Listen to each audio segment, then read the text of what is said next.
Good morning, good afternoon, good evening, good night, whichever part of the world and whatever time zone you're joining us from. Welcome.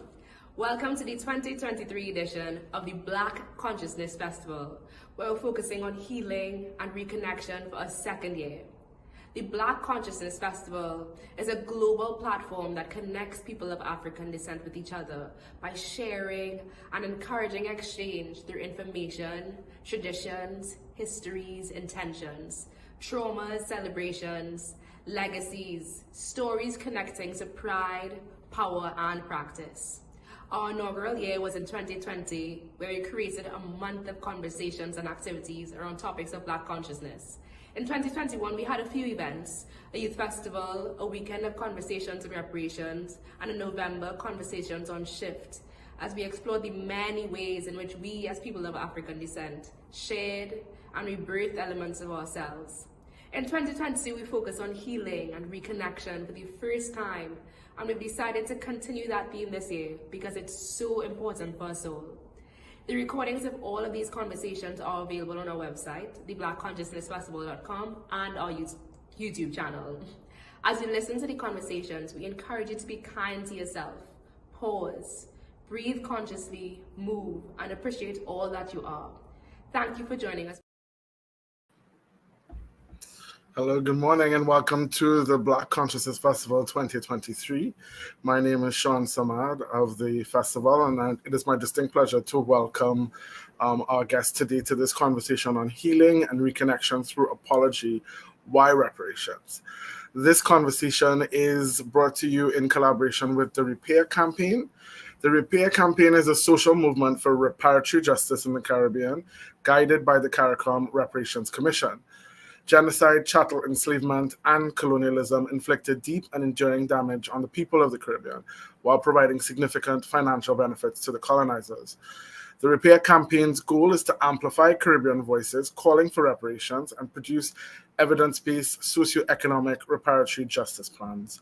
Leading this conversation today is Brian Royce, who is a musician and content creator from Kingston, Jamaica.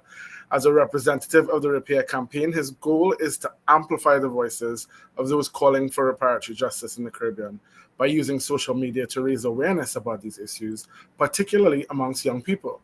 Brian graduated with honors from Amherst College with a Bachelor of Arts in Psychology and has a background in teaching mathematics and English to high school students. Inspired by his time spent studying critical psychology in South Africa, Brian's thesis explored the extent to which elevated Black consciousness could result in increased academic performance in college students.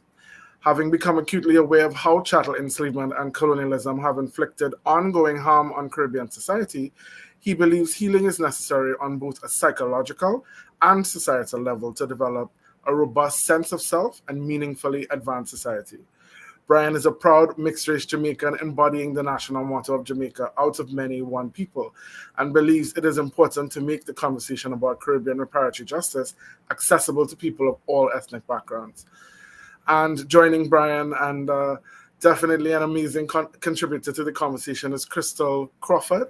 Crystal Nikita Candace Crawford, a proud Guyanese, stands as a dynamic figure currently serving as the head of the Medical Entomology Unit.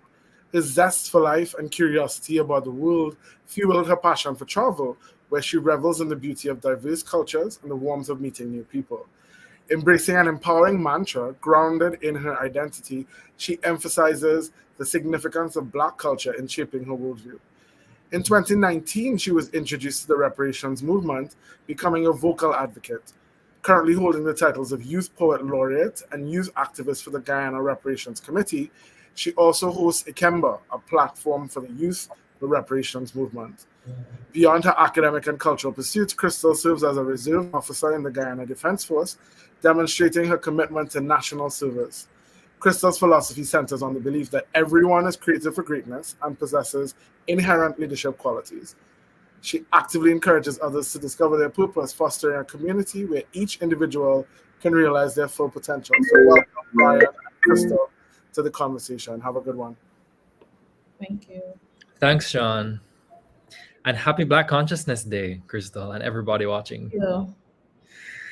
Just want to begin by saying special thanks to the Black Consciousness Festival for what has been an exciting series of conversations since the 16th up until today.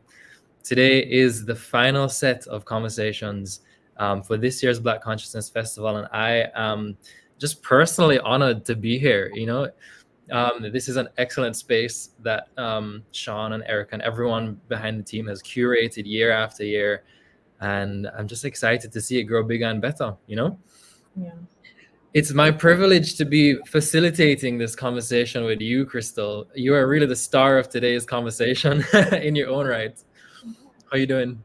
I'm well. Thanks for having me, Brian, and thanks to the Black Consciousness Festival for having us today. It's an honor. The privilege is mine. Crystal, who is our speaker for today, is Poet Laureate of the Guyana Reparations Committee, as Sean's introduction would have just mentioned. And I don't know about you, but I was feeling very inspired hearing your bio read. I didn't realize you wore so many different hats. I guess. Sounds like you're being modest there. But so the Repair Campaign team, of which I'm a part, had the privilege of connecting with you, Crystal, and other members of Ikemba, Youth for Reparations, earlier this year when the Gladstone family made their visit to Guyana to offer their apology. And so with that context in mind, approaching this series of conversations around healing and reconnection, but today, particularly through apology, I thought it was very fitting to be able to speak to someone like you who has had this up close and personal interaction with the members of the Gladstone family, someone who is also an active member in the Guyana Reparations Committee, speaking about the urgency and the importance of reparations. I know there's a lot of popular misconceptions around what reparations actually entails. A lot of people, the most common misconception is that reparations just means, where's my money? Give me my check, right?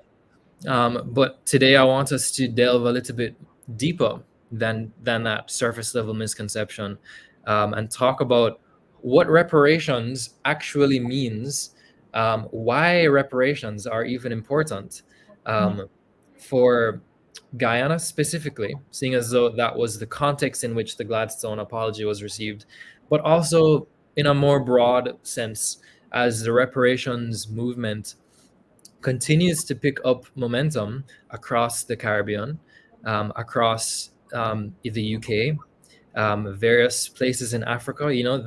The conference on reparations taking place in Ghana happened very recently. And even in the United States, this is a conversation that is far-reaching. But I think we'd be best served by taking it on a personal level, Crystal, and hearing what it meant to you. So before we even do that, I would love to just turn it over to you, Crystal, and hear about your story. How did you get into this reparations movement to begin with?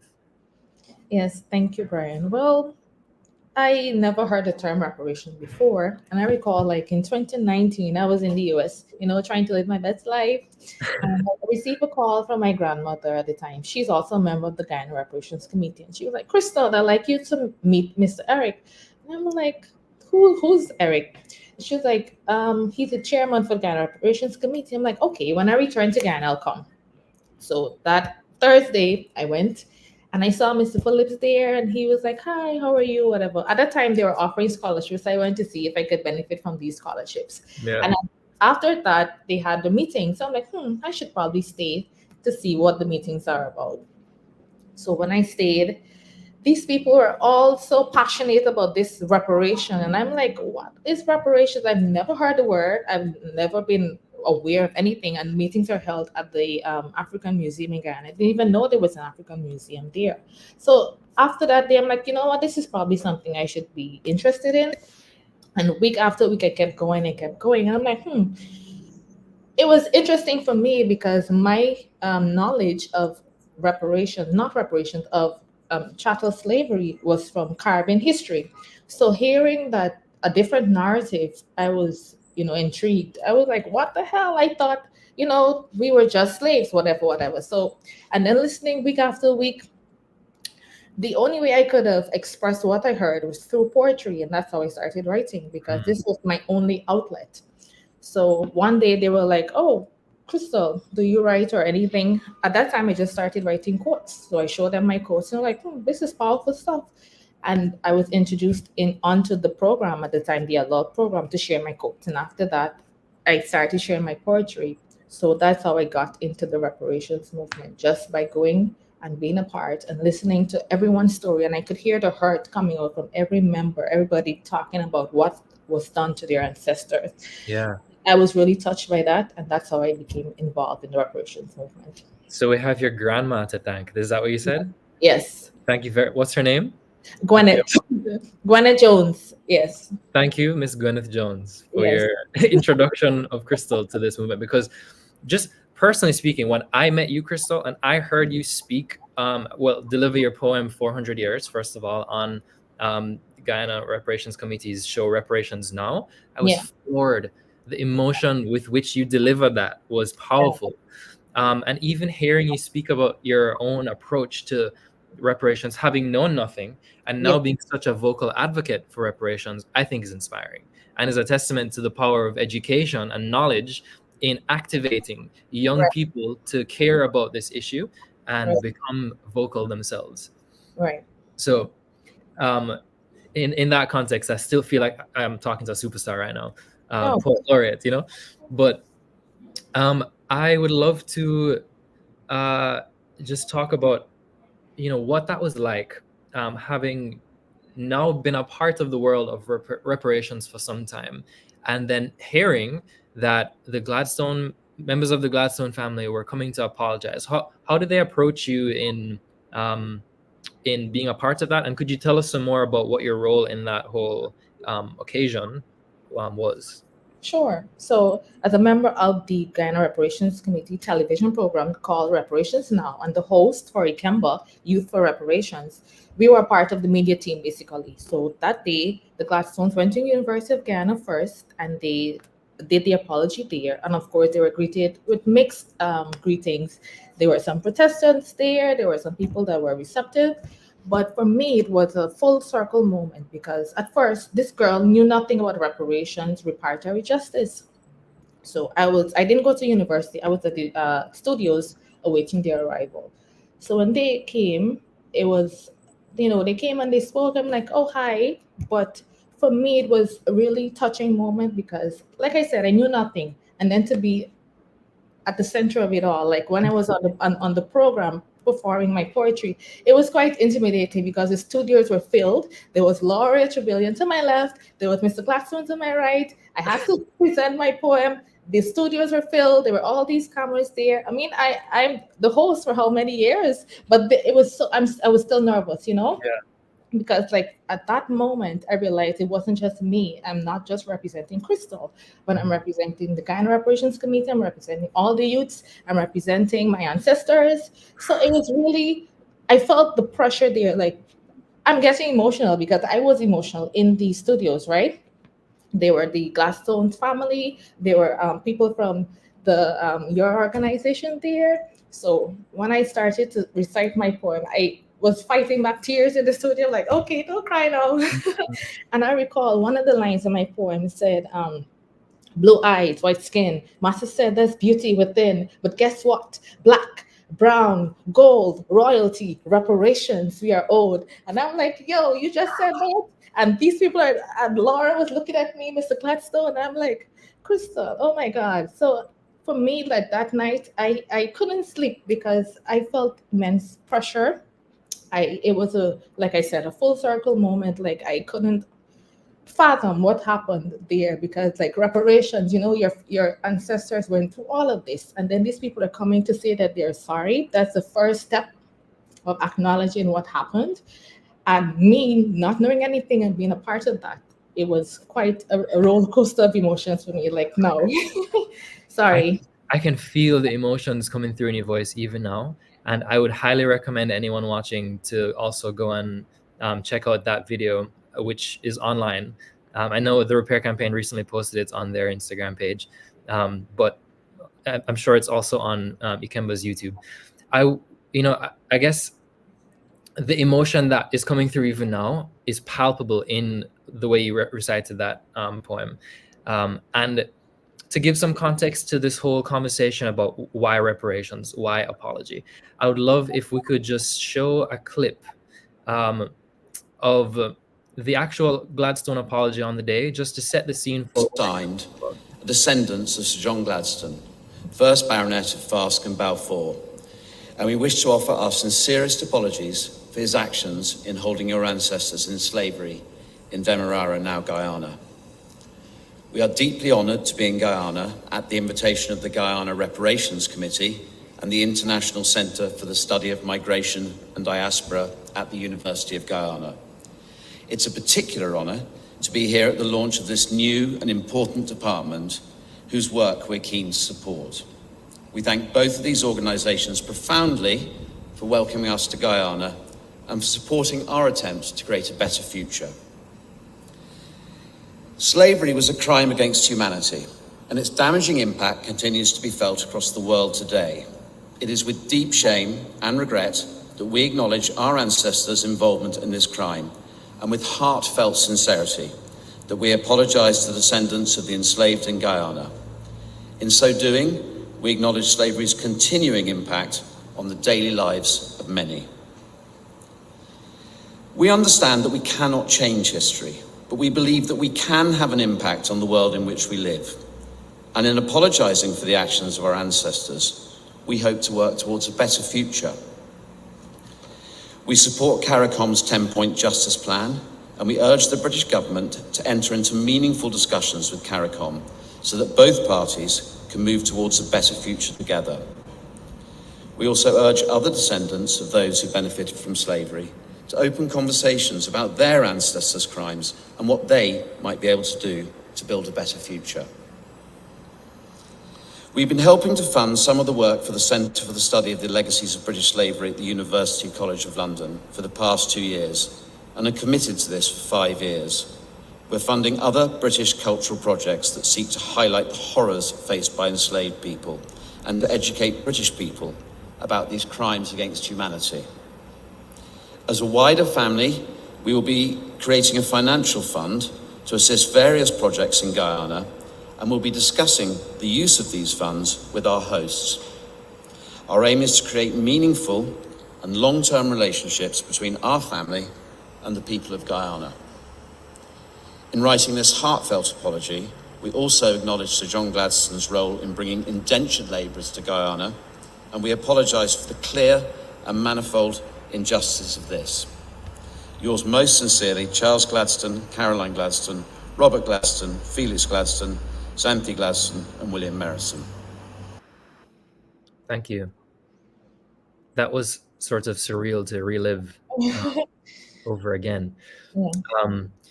And with that context in mind, I just want to outline some of the 3 points in the rest of this conversation that I'd love for us to talk about.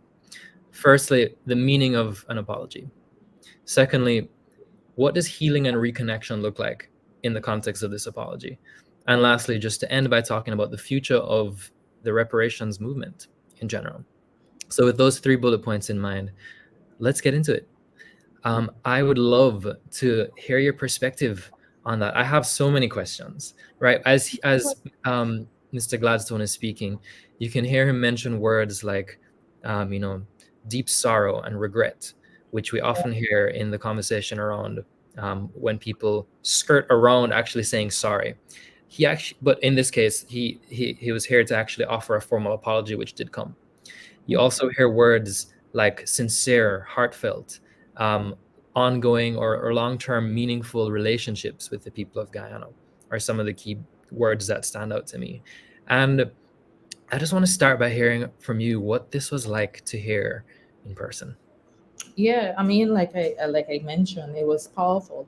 And I want to share something that they didn't just apologize, but they had a libation ceremony where Mr. Gladstone poured libations to the ancestors and offered their apologies to them as well in that setting. And that was another experience for me because that was my first, I would say, African spiritual experience in terms of witnessing the pouring of libation, like physically being there, like front and center, sitting with the Gladstones, and the beating of the drums, the speaking in the different dialects or whatever. It was truly remarkable. Like the entire experience was just humbling for me, and I was proud and honored to be a part of it. So, apology, what does that mean? Well, in order for us to move forward, you have to say that you're sorry. Why are you sorry? Well, you disrupted an entire generation. You a race has been annihilated. A race has been hurt, traumatized because of greed and all of these things. So we have to say that we're sorry, and no amount of apology can redo the wrongs, or do anything. But it's a step going forward, and we had an event with Dikemba asking youth, what does reparation mean to you?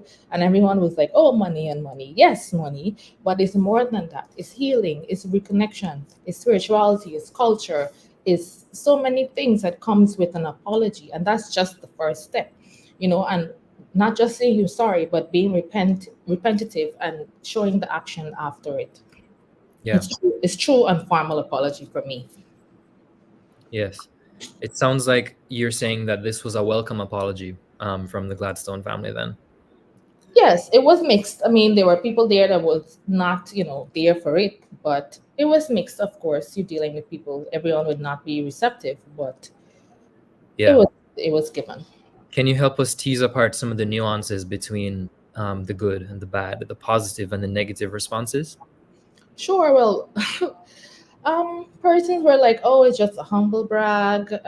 People are just doing this because and they want the fame and they're not truly sorry. I mean, we might never know someone's sincerity, but the mere fact that they went against their organization, their country, to come and to say they're sorry, to offer that apology, I think it should mean something. It is a step going forward. So, Absolutely. Yeah. And as someone like yourself who is an artist and a creative and someone who expresses themselves, I very much relate to this as a songwriter in my own capacity, but I feel like you could have generally a good read on energy, and somebody's vibes. Yeah. Did you feel that in your own personal interactions with them that there was that heartfelt sincerity coming through in your personal interactions? Yes, I felt, at least I'm just giving my perspective. Huh?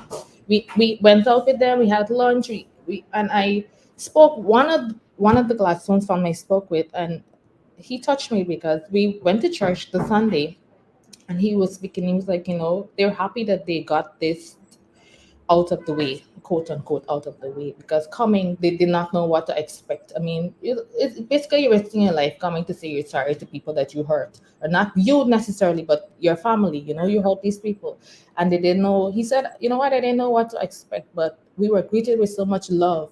And when he said that word love, I'm like, someone asked me to borrow, oh, Crystal, could you lend me your brush to comb my hair? And in that moment, I'm like, imagine I'm giving this person my brush to comb their hair. And the word came up again, love. So in saying you're sorry to the person that is receiving that apology, is there love there? Can we say, oh, you're forgiven for this that was done to you? I mean, it's some deep things I cannot begin to fathom what my ancestors went through. Yeah. But these people came and they said they're sorry. I'm like, are you truly sorry? But like you said, in reading the energy, I think it's sincere. I think it's the first step. And I think we can prove someone's sincerity through their actions. So we just have to wait and see. Nobody expects that after a legacy spanning 400 years, that simply reading off a paper on a stage and saying you're sorry and showing up once is going to fix that by any means. But as you say, and as is actually the first point on the CARICOM Reparations Commission's 10-point plan for reparatory justice, that the apology is actually the first item on the list. Yeah. That CARICOM 10-point plan is something that I know was discussed on the very first day of this festival, but I think it's very relevant and should be something that is made very well aware to the public that this thing exists as it's a an framework. ongoing conversation. Sorry. Exactly. Yeah. And apology being the first item on this list, I think is obviously very important for the reasons that you have pointed out here. But enough about the Gladstone family. Let's talk about on the other side of the story, the healing and reconnection side of things in terms of how it was actually received. Do you feel as though this event has sort of opened the door for healing and reconnection on a personal level at all?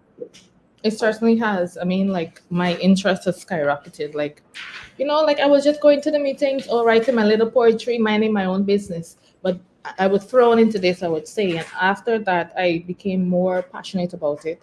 And like, what does healing mean for me? Like, another point on the 10-point plan is repatriation. And I would like to like go and stand at the door of no return and say, yo, I returned, I'm here on behalf of my ancestors. I recall I visited China a few years ago, and like I was impressed by their love and value for culture, the preservation. I can't say I really know my culture. I remember in Guyana, I visited the National Archives, and there was this complete list of indentured servants, everything about them, their name, their age, where they went, where they came from, their caste, everything. I can't say that for me. I don't know where I came from. So reparations or reparative justice is more than just money. It's reconnection, is healing through identity and through knowledge. We can't heal if we don't know where we came from. We don't know anything. We don't know our where. What does this print mean? What does what do I attach my name to? What is my name? Your name is your identity. My name is Crystal Crawford, but that is not the name that would have been given to me if I was born somewhere else. So all of those things add to our call for reparative justice, repatriation, and all of these things. There are multiple levels to this. As you're speaking, it's becoming clear that there is healing and reconnection to be done with self, within self, on an interpersonal, psychological level. And I'm interested in hearing some more about that from you on a personal level. But there's also the other added level of healing and reconnection on a community basis. And you could even take this a step further to say healing and reconnection between cultures and between communities.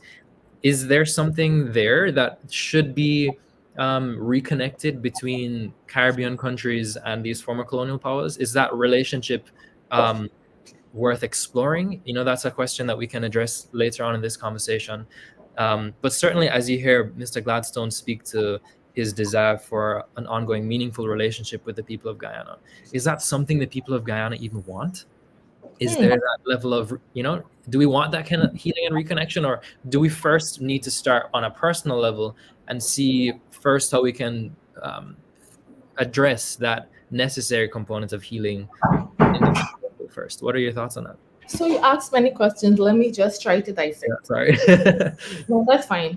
So on a personal level, yes, healing and reconnection it could be through many ways, repatriation and all of that. But I may not be able to speak on behalf of Guyana because everyone is different. Not everyone is aware of reparatory justice, right? But when it comes to the Guyana Reparations Committee, everyone there is passionate about this call. Everyone there wants to reconnect. Everyone there wants to know where they came from. Some of them already know.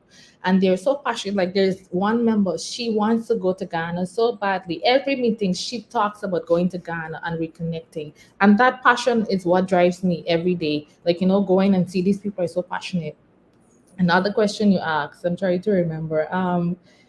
If we Caribbean countries, yes, because we all came. So we meet different cultures. We understand their language, culture, identity, and of course, mapping that back to reparative justice. So yeah. On that, let's explore that personal level some more. It's Black Consciousness Day today. Happy Black Consciousness Day. Yeah.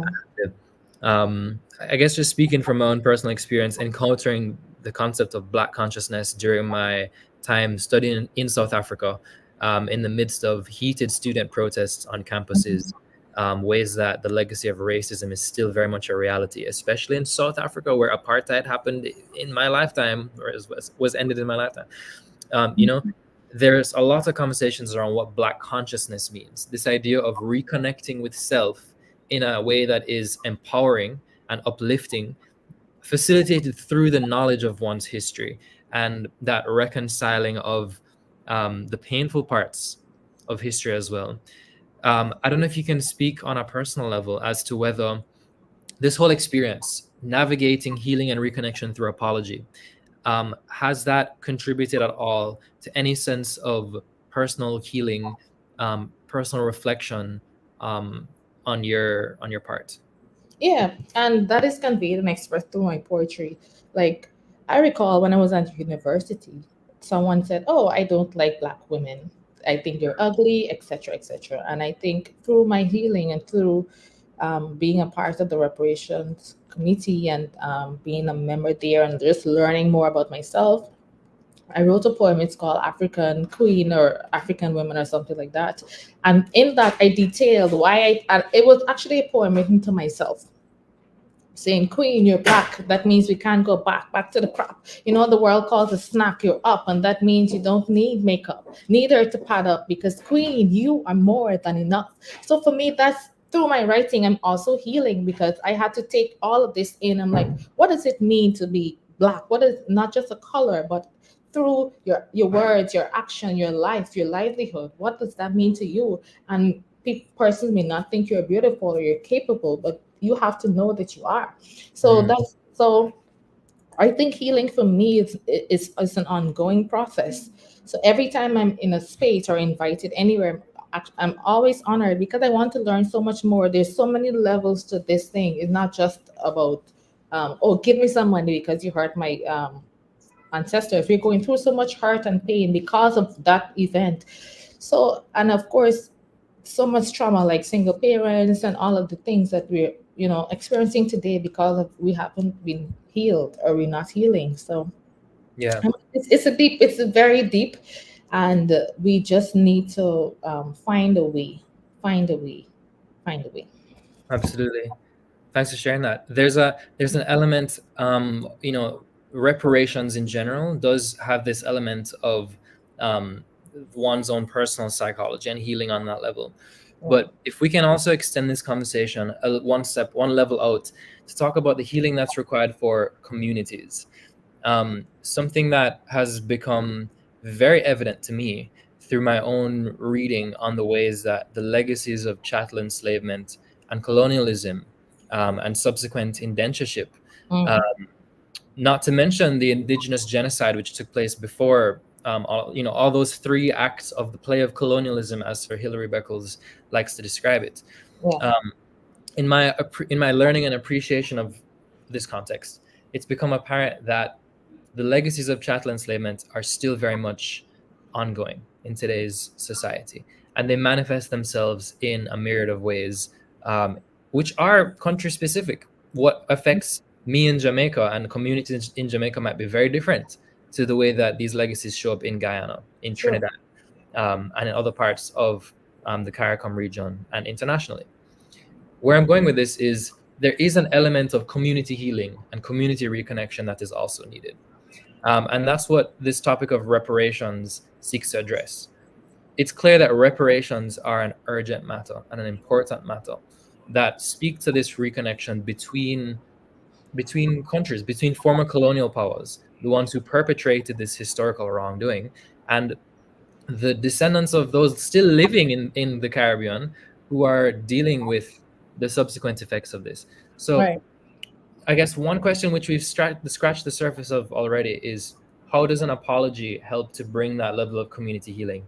But if I can ask you one question further, which is, in what ways do you see, from your perspective, maybe in Guyana, that there is this need for community healing and community reparation, or reparations on a community level in Guyana?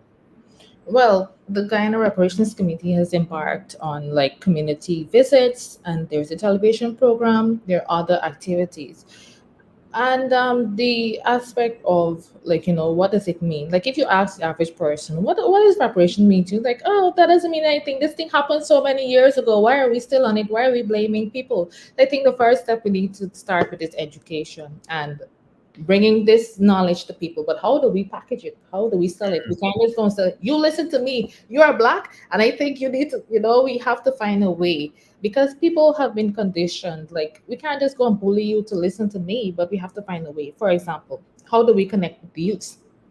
Well, we use other youths. We can use other youths to say, listen, I knew nothing about reparations, but when came and I just sat, I humbled myself and I listened to these people. There was this interest. We can start with education system in our countries. Like for me, Caribbean history was okay. We came on this ship, and that's it. But it was we there was history before a ship. We were not just indentured servants or not indentured servants, enslaved people. We had a history before that. So, and a lot of people don't know that. They just think, oh, you're a slave, you are enslaved, and that's it. So, first, education.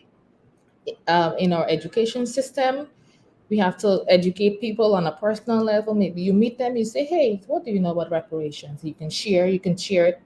You're a musician. Oh, you can probably make a song. I can share it through my poetry. So there's so many levels to it. How do we package it and how do we meet the people to convey what reparations is?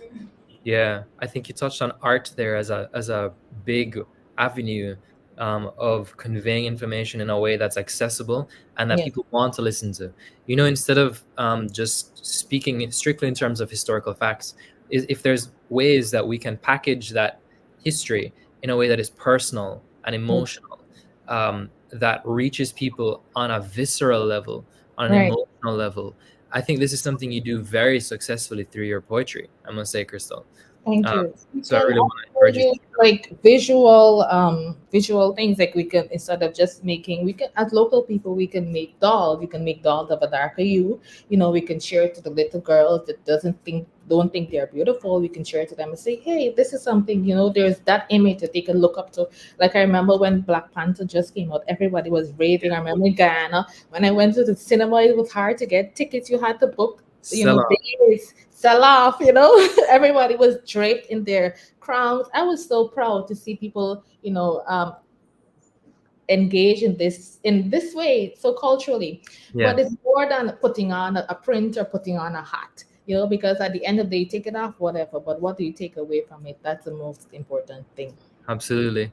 Yeah, I love to see that the Black futurism, the Afrofuturism vibes coming through as its own expression of how Black consciousness is being elevated and Yeah. innovated by Black thinkers, by Black women, by Black trailblazers, in their own rights. And I think there's a lot to be said about the personal level of healing and empowerment that can be done within Black communities, by Right. Black communities, for Black communities. And I guess I should extend that to for Caribbean communities, by Caribbean communities. And there, while there's a huge amount of personal work being done by communities for communities, is there also a responsibility on those not from the Caribbean communities, former colonial powers, to now play a part in that healing and reconnection? And what role do you think they should play? For example, as the Gladstones may now want to follow up with their involvement in communities in Guyana, what are some of the ways you might be hoping for that act of reparations to look like?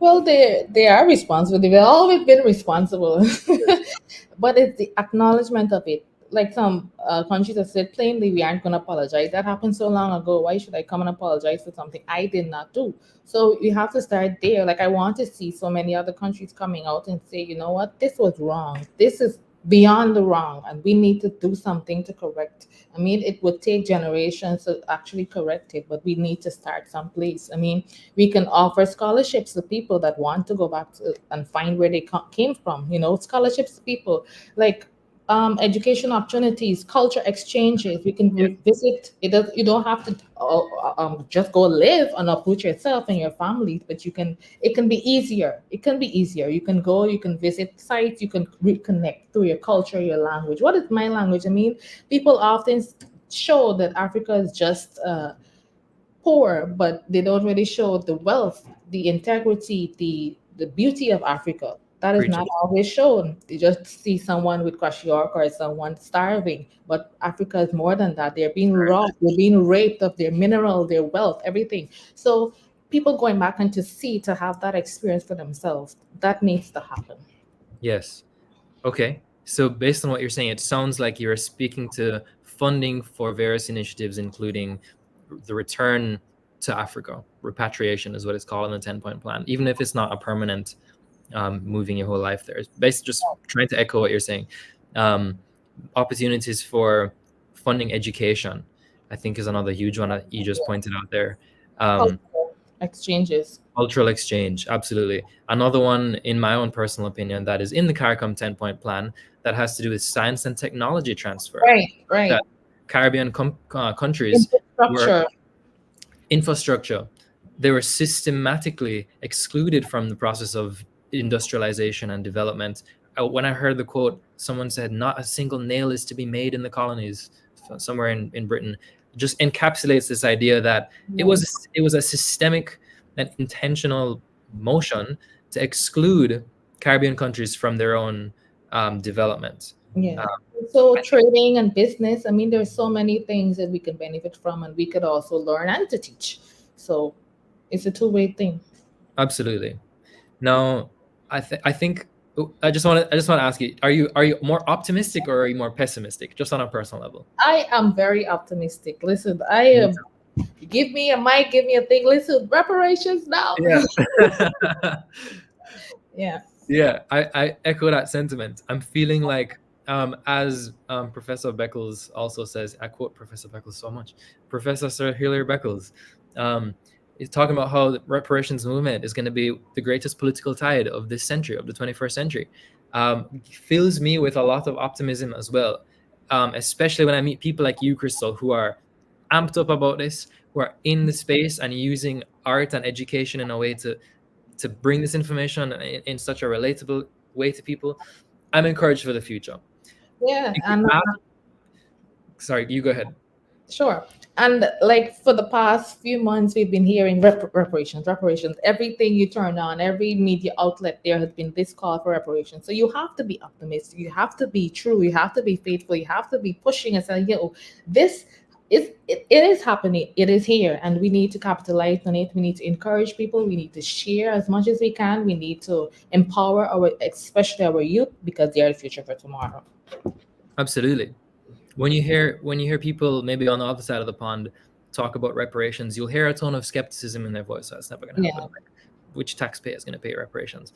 And in that sense, I do think there's still a lot of work to be done in changing people's minds or activating people with this knowledge of history, particularly those who are not of the Caribbean, in a way that we can provide not just a rationale for the importance of this, but also a clear roadmap to say, here's a means by which your engagement, former colonial powers, with reparations could make a difference on the grounds in the real lives of people in the Caribbean.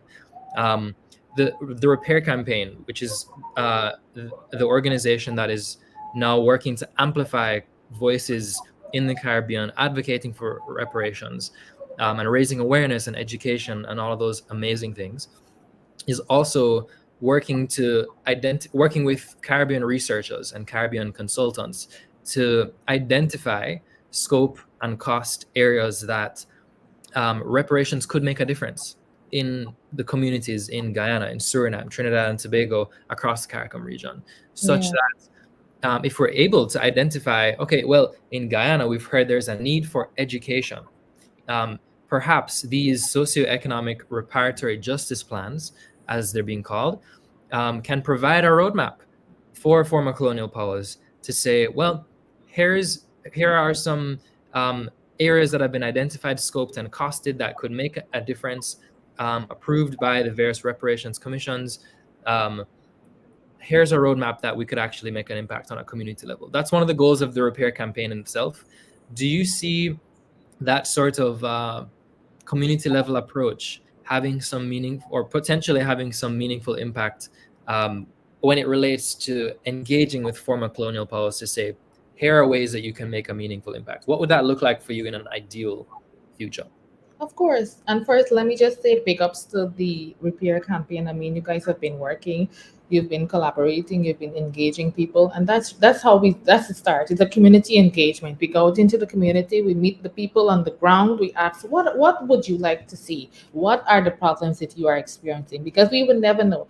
We can sit in our offices and we can talk about reparations all day, but if we never meet with the people and engage with them, we can't go forward. You That's understand? right. So big ups to all the platforms that are engaging and pushing the call for reparatory justice. Mm-hmm. Absolutely. So my personal hope is that this can be some sort of a framework that we can use to guide this ongoing conversation for what reparations, what healing and reconnection could look like on a community level. Now, I feel like we've touched on many things here, but I really want to just do some vision casting with you before we go, because I think it's extremely important sometimes, in as much as we speak about the knowledge of history, to be active creators of the future, in a sense. On a personal level, I believe our words have power, and the way we set our minds strongly determines the reality that we create in the future. What are some of your own personal hopes for what the future looks like, both within the conversation for reparatory justice and more broadly when it comes to the way you would like to see a community evolve over time? Thank you. I think that's a very powerful question. And vision. When I think of it, like I would always say, 4 years ago I knew nothing about reparations, and here I am today. So I think it's not just, it didn't happen overnight. It was divine calling. Mm. I think I'm here because I have a voice, I have something to say, and I would like to share it. So my vision is to see more artists, more people that don't know they have the talent, don't know they have a voice, to come forward and to be given that platform. Like, I want to say thanks to Mr. Phillips. He gave me the platform to share my poems. All the people, the members of the Guyana Reparations Committee have given me that voice, that stage. So, and I think we need more leaders like that, to not just to suppress, but to encourage and to promote. Because sometimes we may not want others to shine, but that's how we grow.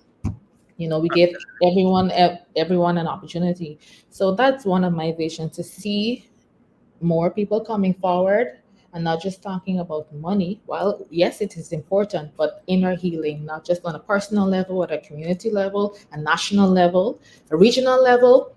So another thing, I want to see more things coming, more fruition coming on to fruition, like not just an apology, but how do we move from just an Yes. apology? How do we connect? How do we go forward? How do we repair? How do we sit and have the hard conversations? How do we make plans and say, okay, even if we get this money, is it going back to the government?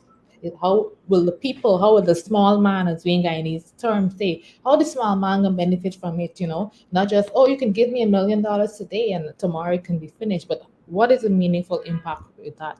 And another thing, repatriation, going back to see where you came from and learning your culture, your history, your language, and how would that shape your life going forward. There's so many things. They're religious in terms of spirituality and our indigenous communities. There's so many things that I would like to see.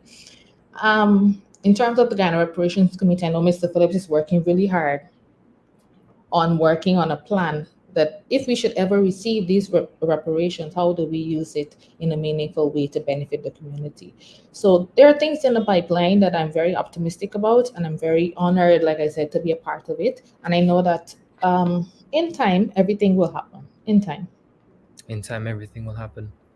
I want to echo your optimism for the future there, especially related to seeing more young people amplify their voices, speaking about reparations and its importance on various platforms. I think that will go a long way for my second hope for the future, which is that more former colonial powers choose to engage with these voices who are being amplified. It's one thing to have these voices in the Caribbean resonate within the Caribbean, but my hope is that they'll resonate loudly on the other side of the pond as well, and activate former colonial powers, maybe those who benefited from their family history, maybe from a business connection, because there were insurance companies who were very much a part of the transatlantic trafficking of enslaved Africans. Recently, Lloyd's of London has issued an apology, and so there is motion on these grounds. But even other descendants of enslavers who, when confronting their own personal family history, my hope is that they will choose to engage in a meaningful way in communities in the Caribbean, similar to the way that the Gladstone family did, but even beyond that. Right. And countries that are plainly said, no, we aren't going to apologize. I think I would like to see the day that people would come and say, you know what, this was a horrific event. This happened and we are truly sorry. I think I'll live to see it because Yeah. I'm here, and I would like to see countries, all the countries that have benefited from slavery, the transatlantic, everything, to come and to just say they're sorry. I mean, in Ghana, there's a parade ground. That is where they took the heads off of our ancestors and placed them and lined them off there. I would like to see, some of these colonialists come and stand on that ground and apologize. I mean, these are things that will be powerful. I mean, this is meaningful. Don't just stand and tell me you're sorry, but come and be a part of it. Come like the Gladstone, they're part of the libation ceremony. They went to the ancestors, they took off their shoes and they stood there. They ate the food that was given to them. Come and be a part of it. Don't stay where you are. Come, be amongst us, and to say you are sorry. First, engage. Yeah. In a serious, contrite way. In a serious way. Come, be a part, and people will believe you. That would be so powerful. The more I think about this, the more I'm optimistic this will happen in our lifetime, because think about institutions. Institutions are made up fundamentally of people. Yes. And people, the ones who make the decisions, are more likely making decisions on emotional basis, on emotional grounds. Yeah. And as we have spoken about in this conversation, the power of authentic art, authentic self-expression that speaks to former colonial powers, that speaks to the experience of what we've been raised with in the Caribbean, has that potential, in my opinion, to activate individuals to care, individuals to take action, and to change the institutions of which they're a part.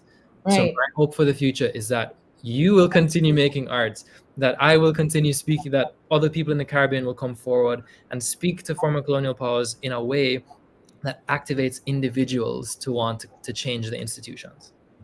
As you were talking, I was reminded of an experience when the Gladstones were here. Like Zante, that is the daughter of Mr. Gladstone. When we were at the gallery, we had an open gallery showing pieces from Africa, and pieces that Mr. Phillips got from England and all of these places, right? And there was this chain that would hold you. So I saw her picked it up and she hold it like for a second, and she kept staring at it, and I was like, everyone was just looking, and I'm like, wow, this was really a powerful moment, because like just holding it, you can feel the heaviness, you can feel the bondage, you can feel the trauma coming out of this chain, right? May not be the thing what my ancestor, the original piece, but just seeing her hold it, and I'm like, this is what people went through, the horror, the dark things that my ancestors experienced, and to have these people here, and just they may not experience it, but just to come and to be a part of this and to hold it and to say, wow, this is something my ancestors instituted on these people. For me, that was another great takeaway. So if more people like that could come and just be a part, that would go a far way. Powerful. Yeah. How do you deny it? When you're standing in the presence of this object that carries this weight, literally and figuratively. Yeah. How do you engage with that? Yep. I think it's necessary. Yeah.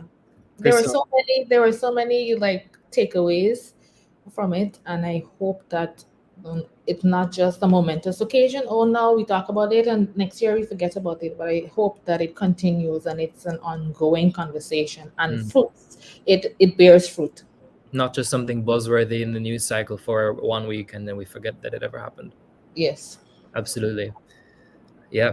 So, Crystal, you've spoken in such a passionate way through your own personal lens, and I feel very inspired to continue working and chipping away on this. I just want to, in closing, just to summarize some of the things that we had spoken about today, and leave any opportunity for any closing remarks from you, Crystal, on any of these things. But it's apparent to me that apology is necessary on the road towards healing and reconnection. Apology as the first point in the CARICOM Reparation Commission's 10-point plan for reparatory justice, certainly, but also as a sincere and contrite door towards reconnecting between countries, between former colonial powers and Caribbean communities today, but certainly also on a personal level. An important part of bridging that my own psychological sense of healing, reconnecting with myself through a knowledge of history, through the lens of progress that an apology hopes to achieve. We also spoke about the importance of having individuals like yourself continue to engage and speak out in favor of reparations and reparatory justice, and how that can go a long way in facilitating the kind of healing, not just on a personal level, but within communities and within countries as well. Are there any other closing thoughts that you want to share with us, Crystal? Well, if I'm permitted to, I could probably share one of my pieces. Oh my gosh, yes, would you? I would. You never ask. No, I'm glad. That's awesome. Yeah. What's the name of the piece you'd like to share? Yeah, sure. So it's called Take Me Across the Atlantic, for it is where I belong. You took the drums away, but you couldn't take the sound, the beat, the rhythm, or my heart away. For every time I hear the drums, I hear freedom. I see beauty. I feel pride. For every time I hear the drum, I sense power, greatness, honor, privilege. For every time I see the drum, I see smiles. I sense happiness. I feel profound joy. With every beat of the drum, my soul reaches to the stars. My spirit beholds freedom. My heart cries for justice. Every time I hear the drums, I remember the slaughterhouse, the bloody plantations, the stripping of great power, pride, family, love, friendships. Every time I hear the drums, I remember the injustice, the shedding of innocent blood, the decimation of a great heritage. Every time I hear the drum, my heart leaps like I know it this familiar symphony, like the fingers of Beethoven caressing, feeling every note. Every time I hear the drum, I transcend, I rise, I float into space. Watch me before I levitate, such grace. Oh, for heaven's sakes, how could one forget this place? Hear it again and again, slow, fast, in between. What do you say when your body leads the way? The drums, such power, sound, magnificence, like sheer waterfall, just rolling, falling without interference. The drums, every time I hear the drums, my body produces movement. Sync without prompting, one with energy, one with the universe, one with my ancestors. Every time I hear the drums, I hear laughter, joy, peace. Mm. Drums, drums, drums. Hear it sound, dancing in the silhouette of history, a mystery, communication, deep meditation. Let it play. Send messages into space or maybe to another place. Boom, boom, boom. Come on, hear it with me. Boom, boom, boom. The drums, not just an instrument, but a series of sweet melodies. Thank you. I have to give you a standing. Well, if I stand it. Oh. Crystal.